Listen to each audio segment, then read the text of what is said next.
Well, hello again. Happy Sunday. Good morning, good afternoon, good evening, wherever you are, whatever time is where you are. It is good and getting better all the time. It is so wonderful to be here with you all again as we tap into this vibration to learn and live and grow in powerful and wonderful and amazing ways. I want to begin, as we always do, by just centering ourselves with a centering prayer so that we can move forward and review what we talked about last week and move forward with today's message. And so I invite you here and now to just take a breath in and breathe out and repeat after me. I welcome the Spirit of truth into my mind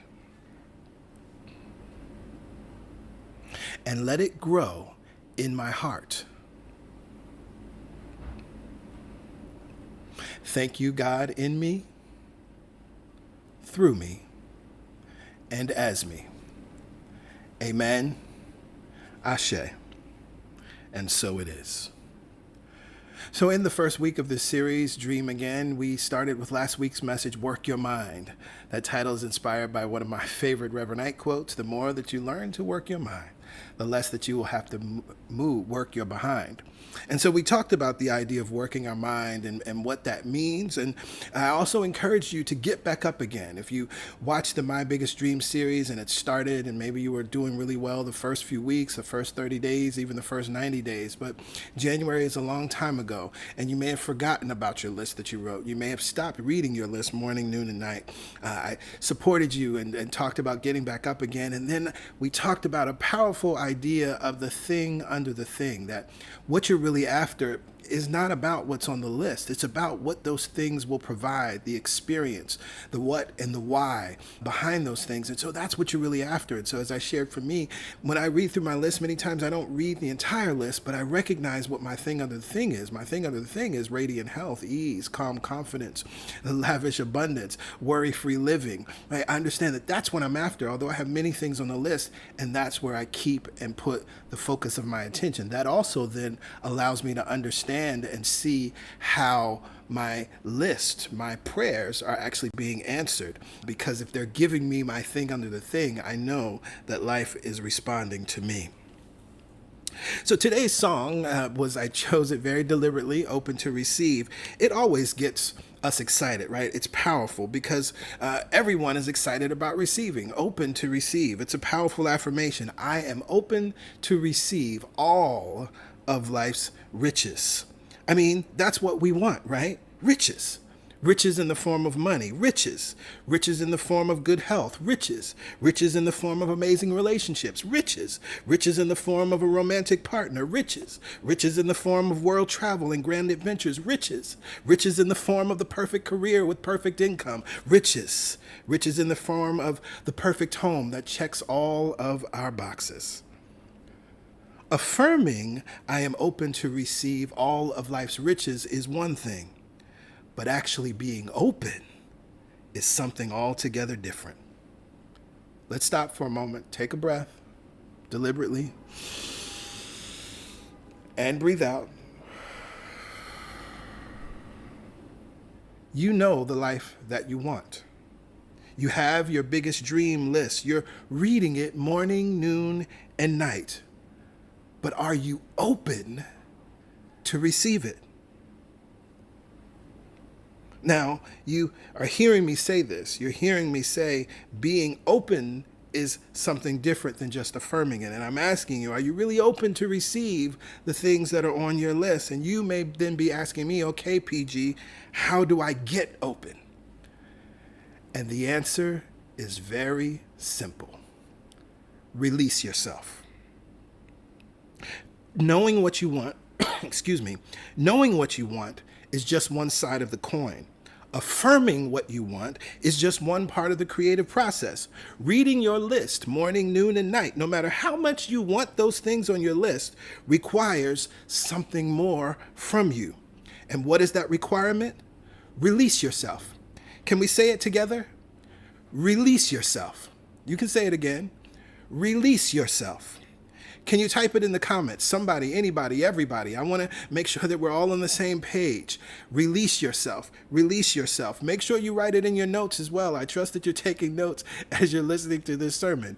Release yourself. Release yourself. Release yourself. What is the requirement? What is the other thing that we need in addition to being open to receive all of life's riches? What is required in addition to knowing what we want? What else is required in addition to affirming what we want? What else is required in addition to reading the list morning, noon, and night? What else is required in addition to knowing what our thing under the thing is? Release yourself. Release yourself. Release yourself. Now, the position...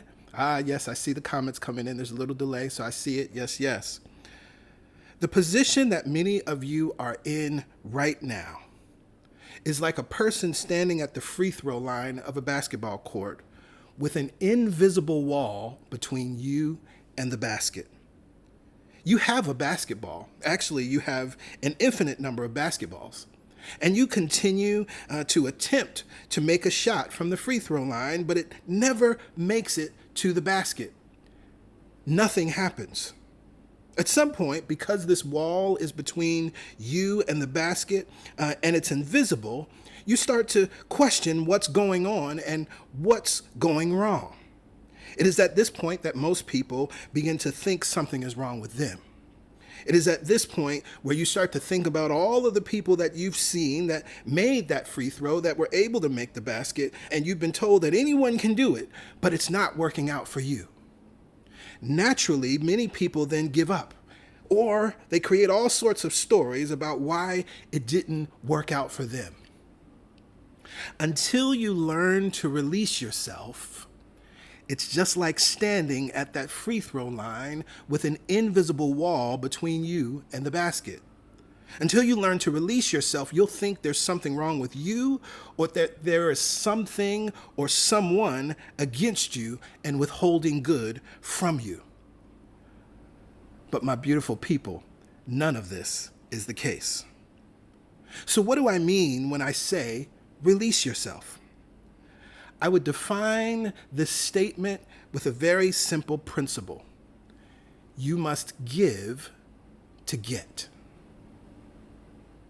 What do I mean when I say release yourself? You must give to get.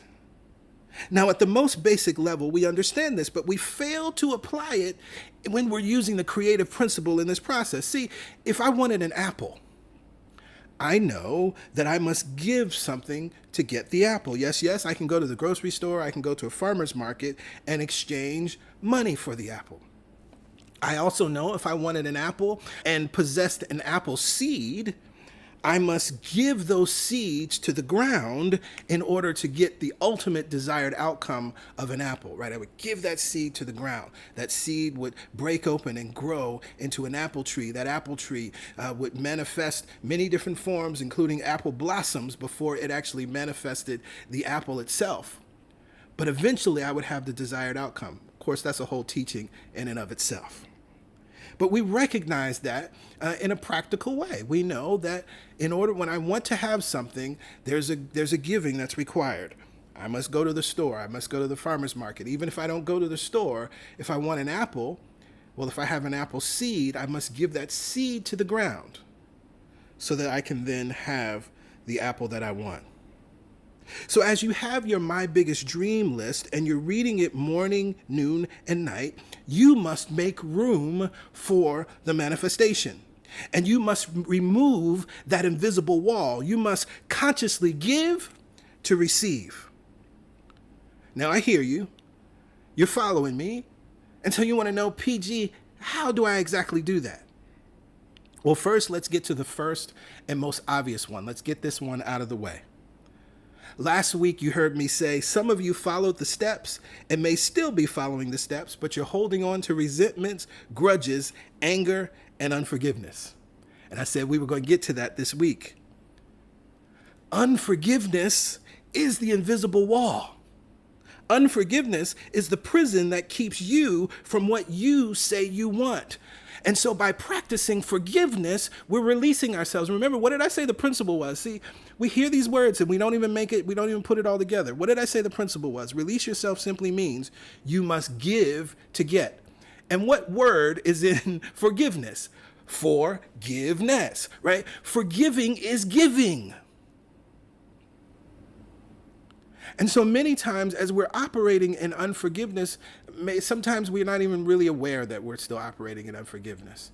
It's an invisible wall. And so you have this list. You want what you want, but you're at the free throw line throwing a basket against an invisible wall. And so it's never going to make it into the basket. Now, there are so many different ways that you can practice forgiveness, and I want to support you in understanding how forgiveness works. We have 2 powerful sermon series that you can tap into later today or later this week on our YouTube channel. From Pain to Peace, The Path to Forgiveness, and there's another wonderful series that we taught, The Gift of Forgiveness, right? In both of those series, you're going to hear us mention the book, Radical Forgiveness by Colin Tipping, Tipping.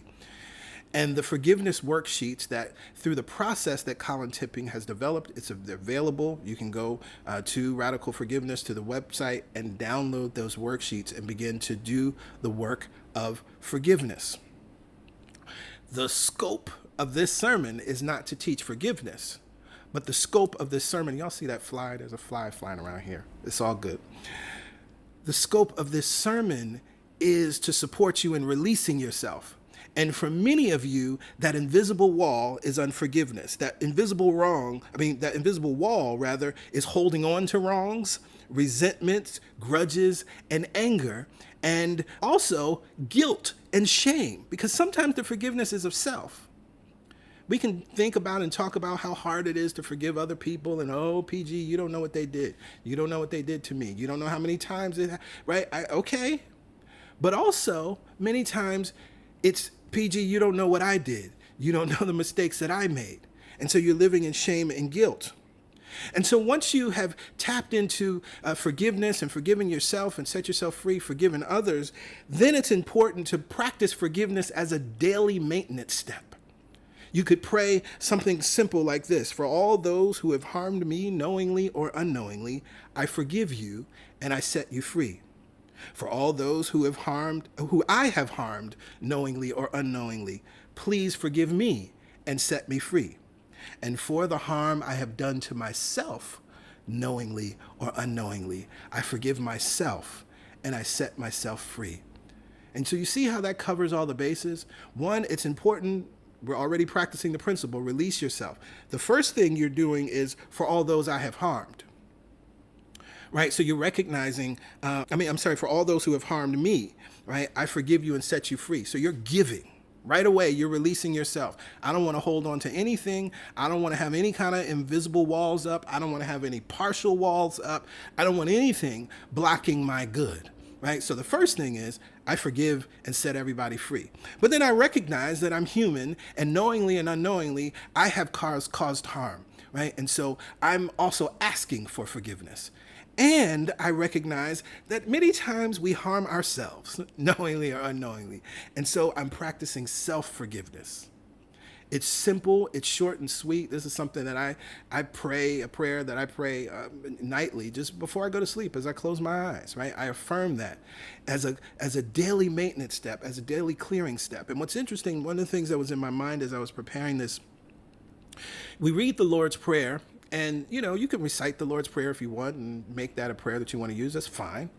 But really the Lord's Prayer, as we read it in the Second Testament, is a formula. Right? Jesus was very clear when the disciples asked him how to pray. He said, pray like this. Right? He didn't say pray this prayer. But one of the things that's interesting, as much as that prayer is very affirmative, right? Give us this day our daily bread, right? Which is basically saying, like, knowing that I will have everything I need each and every day. But within that prayer is forgive us our debts as we forgive our debtors. In other words, right? I want and need to be forgiven because I recognize I'm human, and knowingly and unknowingly I cause harm. But I have to be willing to do the same for everyone else. And that's how you release yourself. What did I say the principle is? you must give to get. Okay? So that's the principle that's locked in there. Release yourself, release yourself, release yourself. So that's the first thing, forgiveness. That's the easy and obvious one. We want to get that out of the way. Now let's tap into some things you may not be aware of. There's this wonderful thing called the vacuum law of prosperity. That's how Catherine Ponder describes it. Now, what we know to be true, it's a scientific principle, a physical principle, and it's a metaphysical principle that nature abhors a vacuum. And what that simply means is that there's no such thing as empty space. Once you create empty space, life or nature fills it, right? And so sometimes, understanding the vacuum law of prosperity, sometimes you need to release physical things to symbolically make room for the good you desire. What did I say release yourself means? Right? To get, you must give. And that giving can be a releasing of physical things that symbolically, again, make room for the good that you desire. And so, as I said, nature abhors a vacuum. That's what the vacuum law of prosperity tells us. And then when we create the empty space, life, nature, God's source fills it always. But here's the interesting thing. What does it fill it with? It can only fill it with what you've been thinking about. So I always say God is paying attention to what you're paying attention to. So you see how this works together? That if you become what you think about, and you're constantly morning, noon, and night reading your biggest dream list, and that's what you're thinking about, and that's what you're focused on, and you know what your thing under the thing is, and you recognize what you're really after, then when you create the vacuum, right, and create the space, life is going to fill it with what you've been thinking about, what you've been focusing on. Okay. And Catherine Ponder, she gives us a wonderful affirmation that we can use as we are releasing old things to make room for new things.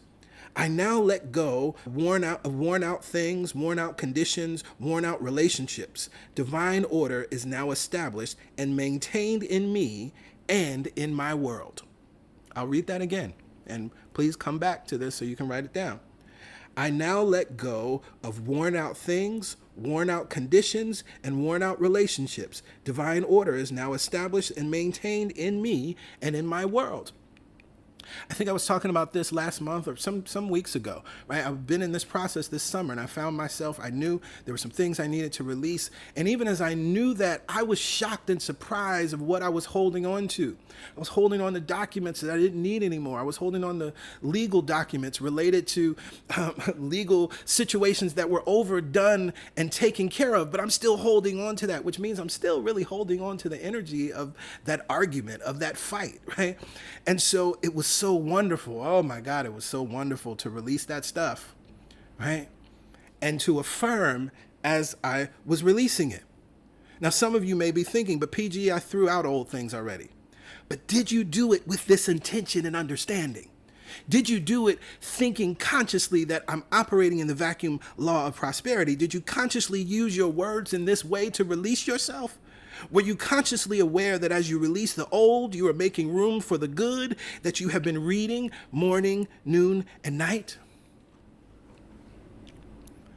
Now let's go a little deeper with this principle of the vacuum law of prosperity. We read this from Catherine Ponder. Dr. Ernest Wilson once gave this explanation. All of our loosing is not simply the loosing of so-called evil. We must loose forms of good as well. Good is seldom static. It is progressive. It evolves. It changes. We must allow it to be so. We must loose accustomed forms of good when our progress or that of someone else involved demands it.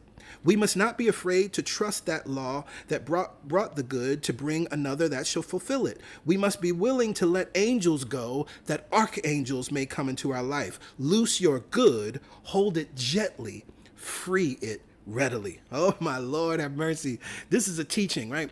Because one of the things, and I get this question often, because the powerful thing is If you're a part of the CSC community, you're prosperous, right? Y'all are living amazing lives. There's so many good things happening in your lives. You have powerful businesses. You're making good money. You have wonderful relationships. Your family is healthy. Many of you have healed from diseases and health challenges. Like, there's just beautiful things happening in through and as your lives, right? And so what happens is you hold on to that good, wanting something new, but holding on to what happened before. But that's old energy, right? That's old consciousness. And so I love what Ernest Wilson says here, that we sometimes have to let go of accustomed forms of good. Because good is not static. Good is not infinite. Good is progressive. Good is constantly evolving, like God, endlessly pulsating, endlessly creating. The spirit of the valley never dies, as the Tao Te Ching says, right? So we understand that many times the invisible wall is you're holding on to that good. I say this to PY often because it's a story that comes to my mind often, right? I remember the time when Cole Haan shoes, many of you know, that's one of my favorite shoes, right? And I remember the time that I could not afford a brand new from Cole Haan pair of Cole Haan shoes, right? But I knew that one day I would. I used to go to the store, try on shoes, act as if, be in that whole vibration, right? And then happily, nicely say to the person helping me, "Oh, no, thank you, not today," right? Meanwhile, I knew what was going on in my bank account. I couldn't afford them shoes. But what can happen, right? I could take something like that, and because of that beautiful good and that story and association that I have with, I can afford Cole Haan shoes and buy as many pairs as I want now, right? But then am I willing to let go of those old pairs to bring in the new, right? They're a good, they represent a good, but that's a custom good. Right? And if we recognize the truth that good is not static, that it's not finite, that it's progressive, there's something else that life is seeking to bring into my experience. The good you have and love right now is a result of the way you moved consciousness yesterday, last month, last year, or decades ago. Yes, it was and it is good, but it is now representing stagnation because you have this list that you've been reading morning, noon, and night. The life that you now desire, your biggest dream, keeps bumping up against that stagnation. It's your invisible wall. It's not that what you have is bad, but it is standing in the way of your next powerful, prosperous chapter. I know I'm preaching to somebody today. I know this just opened up a whole window of possibility, a whole new life of possibility. It's not simply about just throwing away the old things. It's not simply about releasing the worn out things. But you may have unintentionally made good fixed, static, and finite, and that's not what good is. So we have unforgiveness or practicing forgiveness. That's one of the ways we release ourselves. Practicing the vacuum law of prosperity. That's another way we release ourselves. And the last one that I want to give you today is mental house cleaning. We must release ourselves by doing a mental house cleaning. Now, Catherine Ponder writes about it this way. You can cleanse your mind for prosperity by writing out what you want eliminated from your life. The function of elimination is twofold: to eliminate error and to expand your good. Elimination of something from your life is always an indication that something better is on the way. After writing about what you want eliminated, it's good to declare, I let go and trust. When you are trying to achieve a result and it has not come, it is often because there is still something in mind, body, affairs, or relationships that you need to renounce, free, release, or eliminate. As long as you put off this elimination process, you put off results. I want to say that again. Catherine Ponder don't play with us. She just keeps it straight up real, always standing on business. As long as you put off this elimination process, you put off results. So you can't blame nobody, and you sure enough can't blame God. Every phase of life requires renunciation. I want to say that again. That's important. Every phase of life requires renunciation. What does that mean, right? It means that whatever it is, again, you're in a good phase now, again, and we see y'all out here, you're prospering, life is good. But if there's a new phase that you desire, whatever that may be, it requires a releasing of something. This is why the message is release yourself.